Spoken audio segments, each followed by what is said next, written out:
दरम्यान संजय राऊत यांनी निवडणूक आयोग आणि मुख्यमंत्र्यांवर निशाणा साधलेला आहे। मुख्यमंत्री नाशिक दौऱ्यावर असताना 2 तासांसाठी ते नाशिक दौऱ्यावर होते। मग जड बॅग कशाला असा सवाल त्यांनी विचारलेला आहे। तर यातून कोणता माल नाशिकला पोहोचवला असा सवाल ठाकरेंनी विचारलाय।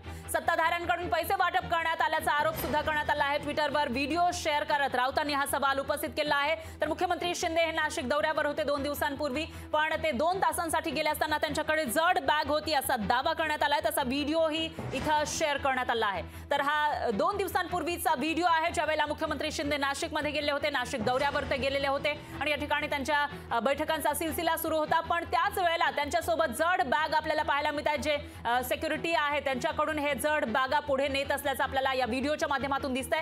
मग जर फक्त 2 तासांसाठी मुख्यमंत्री शिंदे हे नाशिकमध्ये होते, तर एवढ्या जड बॅगा कशाला होत्या असा सवाल उद्धव ठाकरे आणि त्याचबरोबर संजय राऊत यांनी उपस्थित केल्याचं पाहायला मिळतंय। तर यातून कोणता माल नाशिकला पोहोचवला असा सवाल ठाकरेंनी उपस्थित केला आहे आणि सत्ताधाऱ्यांकडून पैसे वाटप करण्यात आल्याचा आरोप सुद्धा शिवसेना उद्धव बाळासाहेब ठाकरे पक्षाकडून करण्यात आला आहे।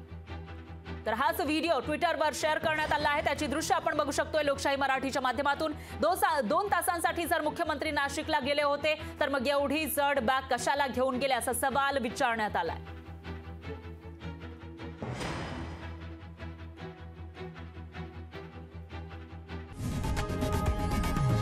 लोकशाही मराठी ऐका, पहा, जागरूक रहा।